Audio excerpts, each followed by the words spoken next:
দেশের এই আইন শৃঙ্খলা পরিস্থিতি খারাপের পেছনে কিছু কারণ আছে। প্রথম কারণটা হচ্ছে যে আমরা নিজেরা হানাহানির মধ্যে ব্যস্ত, একজন আরেকজনের বিরুদ্ধে বিষোদ্গারে ব্যস্ত।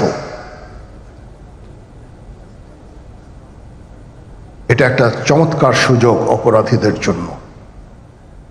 যেহেতু আমরা একটা অরাজক পরিস্থিতির মধ্যে বিরাজ করছি, তারা খুব ভালোভাবেই জানে যে এই সময়ে যদি এই সমস্ত অপরাধ করা যায় তাহলে এখান থেকে পরিত্রাণ পাওয়া সম্ভব।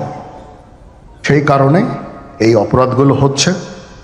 আমরা যদি সংগঠিত থাকি, একত্রিত থাকি, তাহলে অবশ্যই এটা সম্মিলিতভাবে মোকাবেলা করা সম্ভব হবে। Police, RAB, BGB, DGFI, NSI এগুলো দেশের জন্য অত্যন্ত গুরুত্বপূর্ণ কাজ করেছে অতীতে। খারাপ কাজের সাথে অসংখ্য ভালো কাজ করেছে।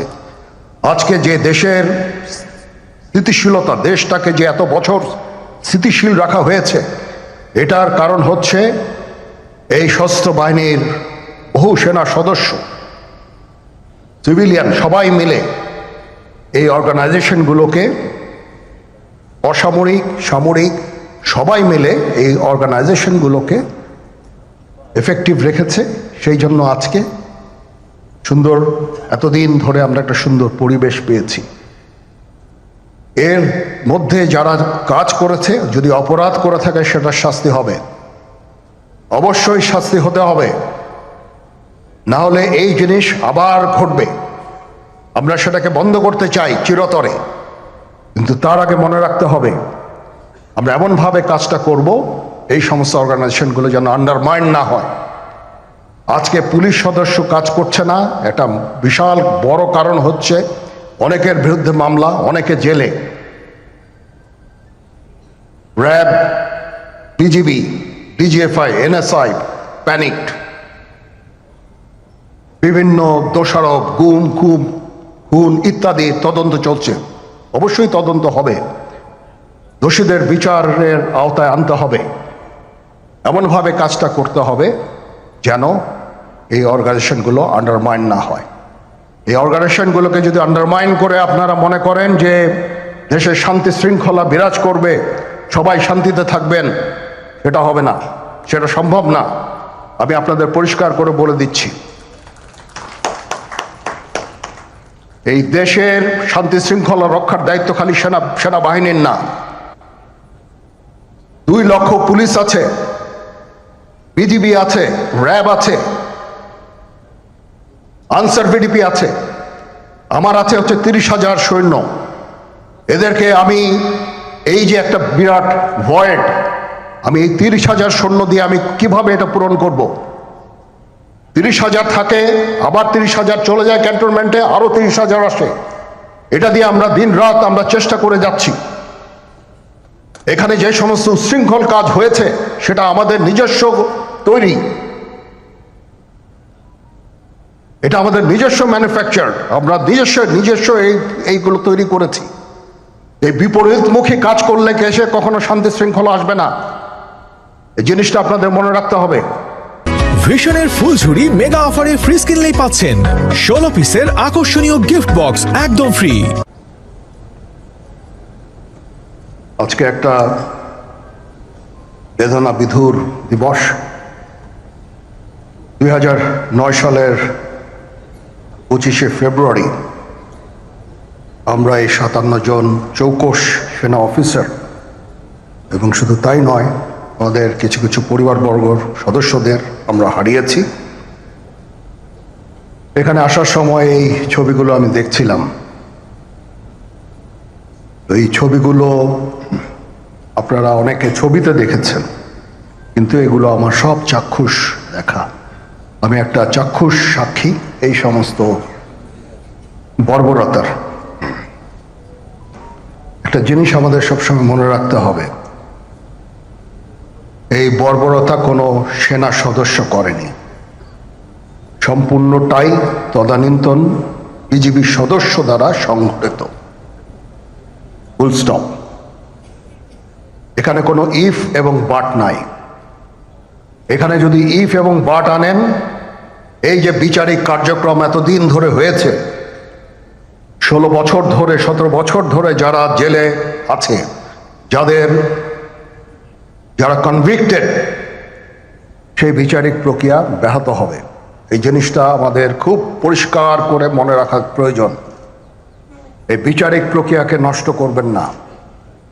যে সমস্ত সদস্য শাস্তি পেয়েছে তারা শাস্তি পাওয়ার যোগ্য। এখানে কোনো রাজনৈতিক নেতৃবৃন্দ এর মধ্যে উপস্থিত ছিল কিনা, ইনভলভ ছিল কিনা, বাইরের কোনো শক্তি এর মধ্যে ইনভলভ ছিল কিনা, সেটার জন্য কমিশন করা হয়েছে। কমিশনের চেয়ারম্যান এখানে আছেন, উনি এটা বের করবেন এবং আপনাদের জানাবেন।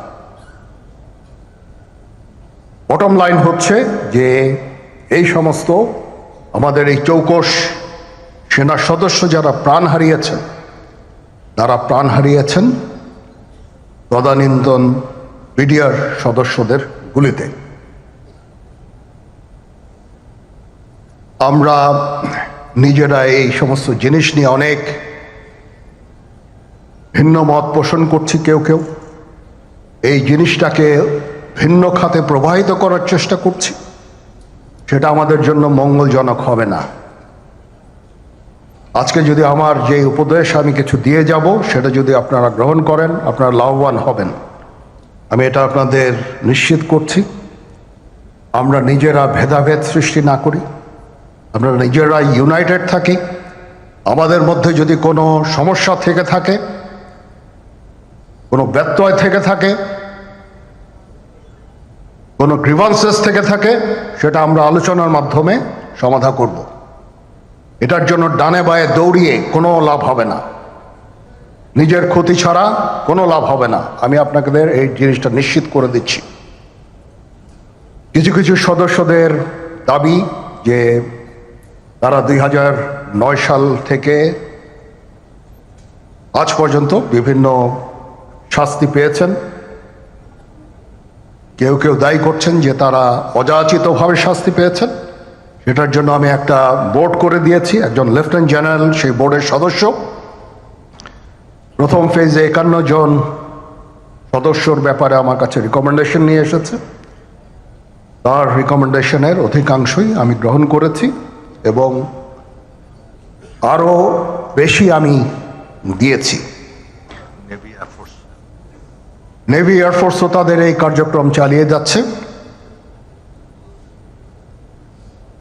আমার স্ট্যান্ড পয়েন্ট হচ্ছে, যদি কেউ অপরাধ করে থাকে সেটার জন্য কোনো ছাড় হবে না, বিন্দু মাত্র ছাড় নাই। আমি আপনাদের পরিষ্কার করে দিচ্ছি, it is a discipline force. Discipline ফোর্সকে ডিসিপ্লিন থাকতে দেন। আজকে এই যে দেশের ক্রান্তি লগ্নে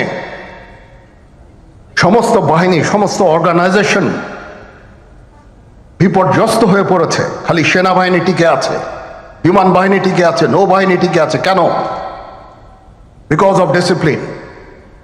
তারপরেও আমি আমার অফিসারকে আদেশ দিয়েছি, যদি সামান্যতম কোনো সন্দেহের অবকাশ থাকে, কোনো কার বিরুদ্ধে যেই অ্যাকশন না হয়েছে, অপরাধী কিনা যদি সামান্য কোনো সন্দেহের অবকাশ থাকে, সেটা তাদের ফেভারে যাবে। এটা হচ্ছে আমার ঢালাও নির্দেশ। সেই হিসাবে বিভিন্ন প্রস্তাব আমার কাছে এসেছে। কোনো কোনো প্রস্তাবে আমি আরও আমার নিজে থেকে যোগ করে আরও বেশি আমি দিয়েছি। এভাবে পর্যায়ক্রমে অফিসাররা অ্যাপিয়ার করবে, আসবে এবং তাদের এই জিনিসগুলো আমরা দেখব। দেখে যদি মনে হয় যে তাদেরকে করার অবকাশ আছে কিছু, অবশ্যই আমরা করব। এটা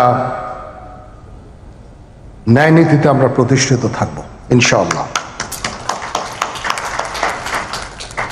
আপনারা কিছু মনে করবেন না, আজকে আমি একটু পরিষ্কার করে আমি কথা বলতে চাই।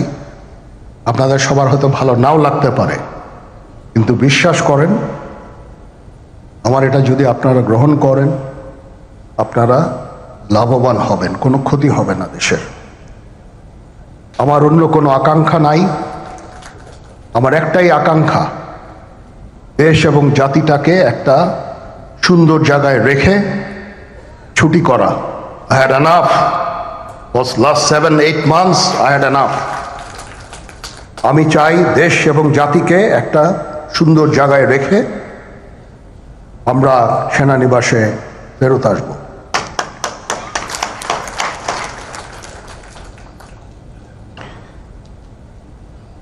আরেকটা জরুরি বিষয় যেটা আমি ভাবলাম যে আপনাদের সাথে আমি শেয়ার করি।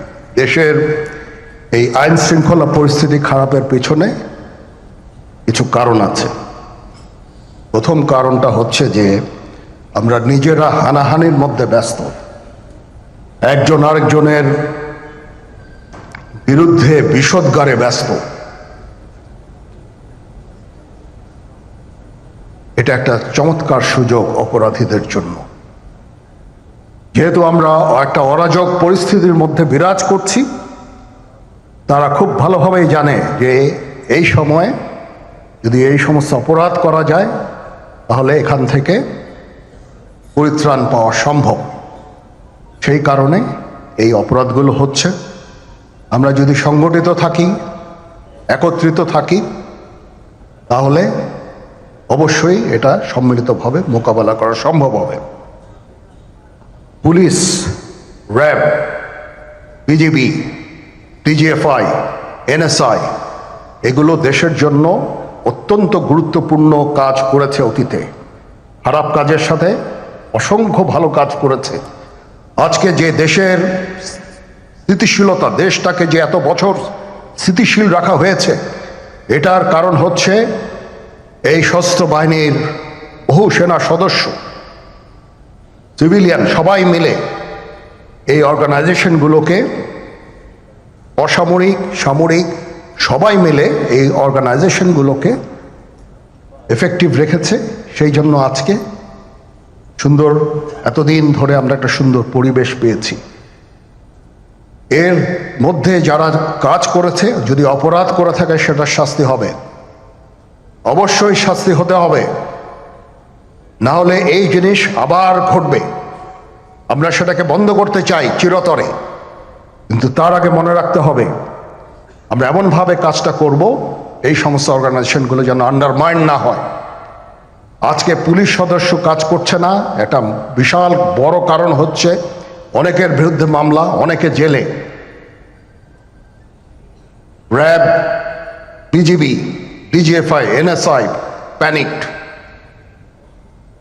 বিভিন্ন দোষারোপ, গুম, খুন ইত্যাদি তদন্ত চলছে। অবশ্যই তদন্ত হবে, দোষীদের বিচারের আওতায় আনতে হবে। এমনভাবে কাজটা করতে হবে যেন এই অর্গানাইজেশনগুলো আন্ডারমাইন না হয়। এই অর্গানাইজেশনগুলোকে যদি আন্ডারমাইন করে আপনারা মনে করেন যে দেশের শান্তি শৃঙ্খলা বিরাজ করবে, সবাই শান্তিতে থাকবেন, সেটা হবে না, সেটা সম্ভব না। আমি আপনাদের পরিষ্কার করে বলে দিচ্ছি, এই দেশের শান্তি শৃঙ্খলা রক্ষার দায়িত্ব খালি সেনাবাহিনীর না। 2 লক্ষ পুলিশ আছে, বিজিবি আছে, র্যাব আছে, আনসার বিডিপি আছে, আমার আছে হচ্ছে 30,000 সৈন্য। এদেরকে আমি এই যে একটা বিরাট ভয়েড, আমি এই 30,000 সৈন্য দিয়ে আমি কিভাবে এটা পূরণ করব? 30,000 থাকে, আবার 30,000 চলে যায় ক্যান্টনমেন্টে, আরো 30,000 আসে। এটা দিয়ে আমরা দিন রাত আমরা চেষ্টা করে যাচ্ছি। এখানে যে সমস্ত উচ্ছৃঙ্খল কাজ হয়েছে সেটা আমাদের নিজস্ব তৈরি, এটা আমাদের নিজস্ব ম্যানুফ্যাকচার, আমরা নিজস্ব এইগুলো তৈরি করেছি। এই বিপরীতমুখী কাজ করলে এসে কখনো শান্তি শৃঙ্খলা আসবে না। এই জিনিসটা আপনাদের মনে রাখতে হবে।